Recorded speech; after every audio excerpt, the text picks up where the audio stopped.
नमस्ते। आज के इस विश्लेषण में हम बात करेंगे अरुणाचल प्रदेश की।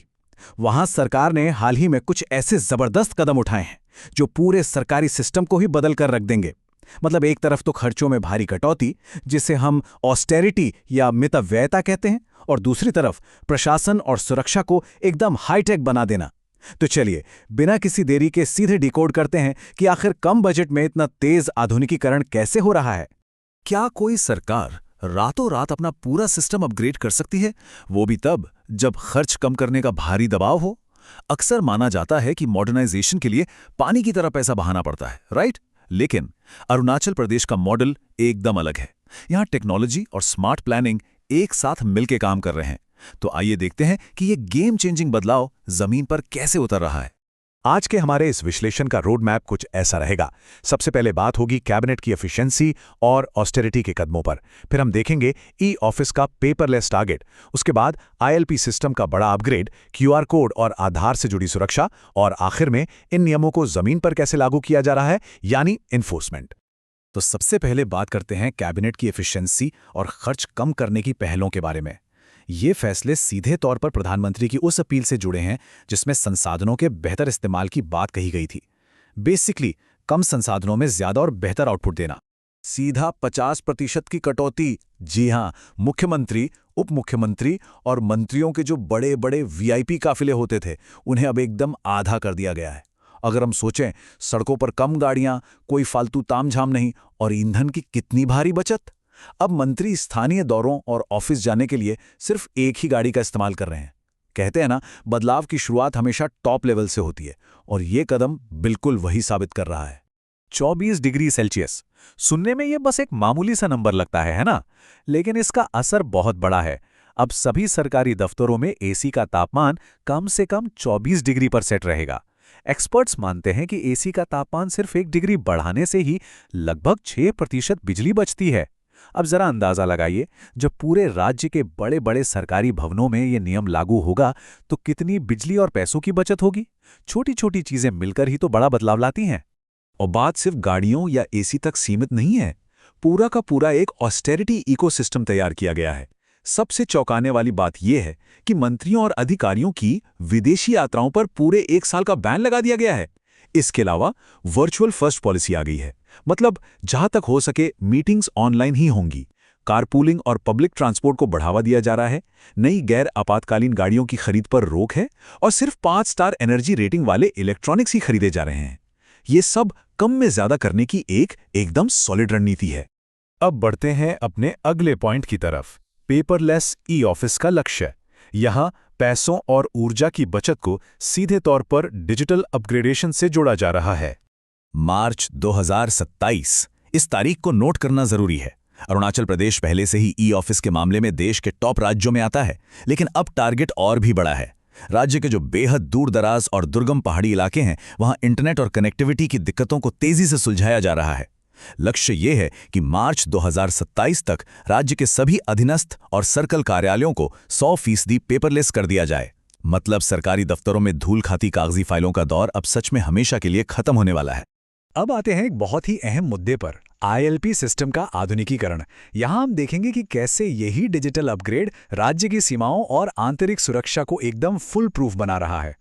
आगे बढ़ने से पहले थोड़ा बेसिक समझ लेते हैं। ये आईएलपी यानी इनर लाइन परमिट आखिर है क्या? आसान भाषा में कहें तो ये बाहर से आने वाले भारतीय नागरिकों के लिए एक तरह का आधिकारिक पास या वीजा की तरह है, जो अरुणाचल जैसे संरक्षित राज्य में जाने के लिए जरूरी होता है। ये कोई नया नियम नहीं है, बल्कि 1873 के पुराने रेगुलेशन के तहत चला आ रहा है, ताकि वहां की मूल संस्कृति और डेमोग्राफी को सुरक्षित रखा जा सके। अब जरा पुराने सिस्टम के बारे में अगर हम सोचें, रोजाना कागज के ढेरों परमिट बन रहे हैं, चेक गेट्स पर पुलिस वाले उन्हें मैन्युअली चेक कर रहे हैं, और फर्जी परमिट बनने का खतरा हमेशा बना हुआ है।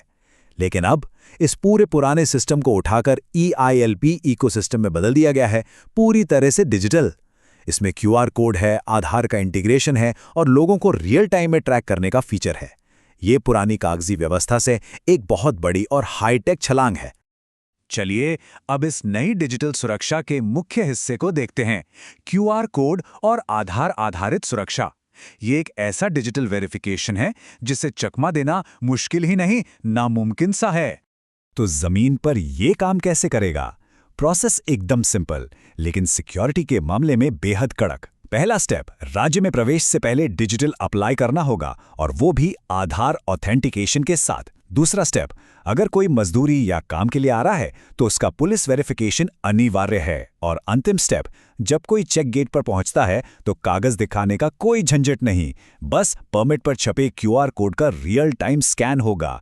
बस कुछ ही सेकंड में पहचान पक्की, है ना? एकदम स्मार्ट और अभेद सिस्टम। कैबिनेट की ब्रीफिंग में एक बात बहुत साफ तौर पर कही गई थी कि लक्ष्य है सभी प्रकार के फर्जी आईएलपी परमिट को पूरी तरह खत्म करना और सिस्टम में पूर्ण पारदर्शिता लाना। दरअसल काफी समय से अवैध प्रवेश को लेकर जनता की ओर से चिंताएं जताई जा रही थी। बिना सही पहचान के लोगों का आना सुरक्षा के लिए एक बड़ा रिस्क था। ऐसे में ये डिजिटल अपग्रेड सिर्फ एक तकनीकी बदलाव नहीं है, बल्कि ये उन पुरानी चिंताओं का एक पक्का और ट्रांसपेरेंट समाधान है। अब बात करते हैं एनफोर्समेंट और भविष्य के प्रशासन की, क्योंकि देखिए, कोई भी नियम तब तक काम नहीं करता जब तक उसे जमीन पर सख्ती से लागू ना किया जाए। इन डिजिटल नियमों को ताकत देने के लिए पेनाल्टीज भी बहुत सख्त कर दी गई हैं। अगर कोई व्यक्ति परमिट की तय सीमा से ज्यादा राज्यों में रुकता है तो उस पर 2 साल तक का बैन लग सकता है। ये बिल्कुल सच है। और अगर कोई ठेकेदार या स्पॉन्सर गलत तरीके से मजदूरों को लाता है तो 5,000 रुपये के जुर्माने के साथ साथ उस पर अगले 1 साल तक बाहरी वर्कर लाने पर ही रोक लग जाएगी। जो प्रोजेक्ट्स बाहरी लेबर पर निर्भर हैं उनके लिए ये एक बड़ा कमर्शियल झटका हो सकता है। मतलब जवाबदेही अब एकदम टॉप लेवल पे है। और हाँ, सब कुछ सिर्फ कंप्यूटर और स्कैनिंग पर नहीं छोड़ा गया है।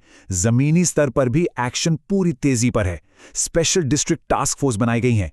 पुलिस अधीक्षक और एसडीपीओ अब सिर्फ एंट्री गेट्स पर ही नहीं, बल्कि अंदरूनी बाजारों और काम करने वाली जगहों पर भी लगातार औचक निरीक्षण करेंगे। इसका सीधा सा मतलब यह है कि एक बार गेट पार कर लिया तो इसका मतलब यह कतई नहीं कि कोई सिस्टम की रडार से बाहर हो गया। डिजिटल और फिजिकल दोनों तरह की मॉनिटरिंग 24 घंटे जारी रहेगी। तो अंत में इस पूरे विश्लेषण से एक बहुत ही गहरा और विचारणीय सवाल सामने आता है। अरुणाचल प्रदेश जिस तेजी से संसाधन बचाने वाली और सख्त डिजिटल नीतियां अपना रहा है, वो वाकई कमाल है। लेकिन जैसे जैसे सिस्टम पूरी तरह से हाईटेक और एफिशिएंट होता जाएगा, तो पूर्ण प्रशासनिक दक्षता और आम लोगों की रोजमर्रा की जिंदगी के बीच सही संतुलन कैसे बनेगा? क्या सिर्फ टेक्नोलॉजी ही बेहतर प्रशासन का अंतिम जवाब है, या मानवीय दृष्टिकोण भी उतना ही जरूरी रहेगा?